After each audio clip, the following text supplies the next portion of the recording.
Ada dua metode dalam penyusunan laporan arus kas. Yang pertama yaitu metode langsung atau direct cash flow. Dalam metode langsung penyusunannya dilakukan berdasarkan pada buku kas dan bank. Untuk menggunakan metode ini, kita harus melaporkan kelompok-kelompok penerimaan dan pengeluaran kas dari kegiatan operasional perusahaan, kemudian dilanjut kegiatan investasi perusahaan, dan kegiatan pembiayaan yang berdasarkan pada catatan buku kas atau bank. Dalam metode ini, ada berbagai penggolongan. Jadi, dalam menggunakan metode langsung emang mudah dimengerti dan dalam memberikan informasi yang lebih banyak, sehingga memudahkan pengusaha dalam mengambil keputusannya atau pemilik bisnis dalam mengambil keputusan.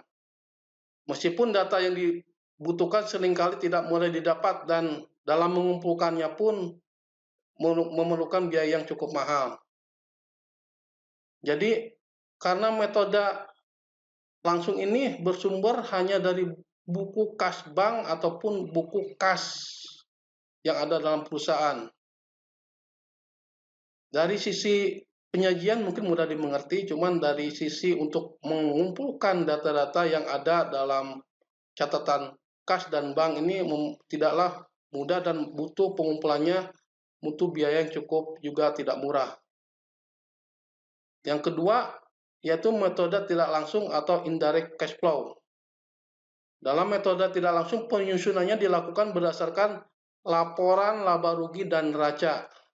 Dengan metode tidak langsung ini, laba rugi bersih harus disesuaikan dengan cara mengoreksi pengaruh dari transaksi bukan kas, transaksi penangguhan atau akrual dari penerimaan atau pembayaran kas untuk kegiatan operasional di masa lalu dan masa depan, serta unsur penghasilan atau beban yang berkaitan dengan arus kas, investasi, atau penerimaan.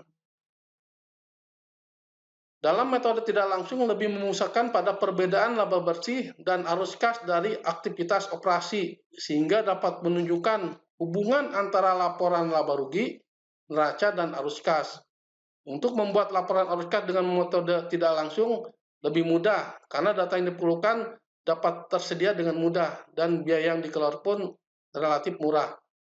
Karena data atau sumber untuk membuat laporan metode tidak langsung adalah laporan laba rugi periode berjalan dan neraca periode berjalan yang kebetulan akan bisa langsung dibuatkan laporan arus kasnya, sehingga ada banyak perusahaan juga menggunakan metode tidak langsung ini.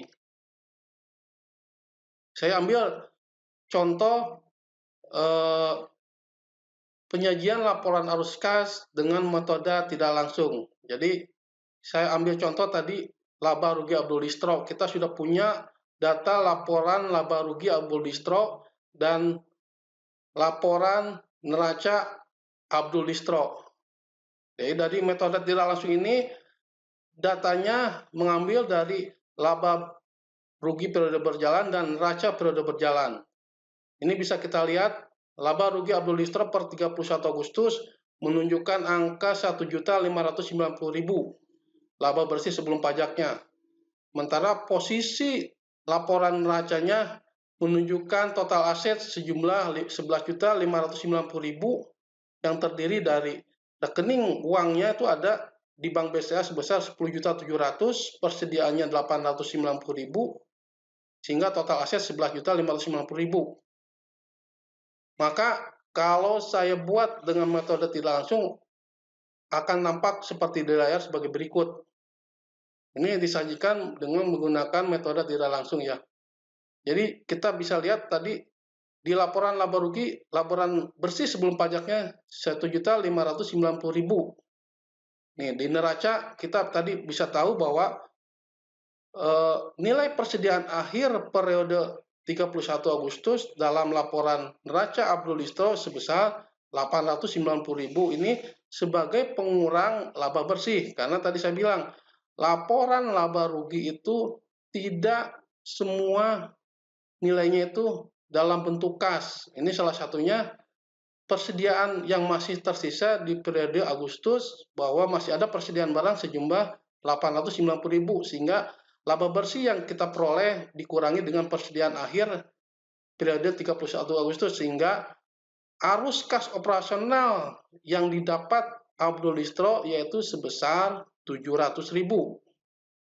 Berikutnya, urutan berikutnya yaitu arus kas investasinya pada saat Abdul Distro beroperasi pertama kali ada setoran modal 10 juta di bulan Agustus, sehingga ada kas masuk investasi dari pemilik sebesar 10 juta, sehingga total arus kas investasinya sejumlah 10 juta. Berikutnya, kita masuk ke arus kas pembiayaan. Kalau saya lihat di laporan laba rugi dan laporan neraca Abdul Distro, tidak ada kegiatan yang berhubungan dengan pembiayaan atau pendanaan, sehingga nilai laporan arus kas pembiayaannya 0. Dari ketiga arus kas tadi kita jumlahkan. Untuk arus kas operasional sebesar 700.000 ditambahkan dengan arus kas investasi sebesar 10 juta, arus kas pembiayaan 0, sehingga jumlah posisi kas dan setara kas per 31 Agustus 2019 adalah sebesar 10.700.000. Nah, ini kita bisa lihat posisi kas dan setara kas per 31 Agustus 2019 sebesar 10.700.000. Sehingga inilah yang dimaksud kas yang dimiliki perusahaan pada posisi 31 Agustus. Kita bisa cek nilainya apakah sama dengan yang ada dalam rekening akun kas dan setara kas di neraca perusahaan Abdul Distro. Kita balik lagi ke laporan neracanya. Di sini yang masuk ke dalam kategori kas dan setara kas hanya akun Bank BCA dan menunjukkan angka 10.700.000. Sehingga kita bisa lihat nilai yang disajikan di neraca 10.700.000 sama dengan posisi kas dan setara kas per 31 Agustus melalui laporan arus kas. Sehingga dalam membaca korelasi antara laba rugi dan arus kas akan membantu perusahaan dalam mengambil keputusannya di masa yang akan datang. Terima kasih.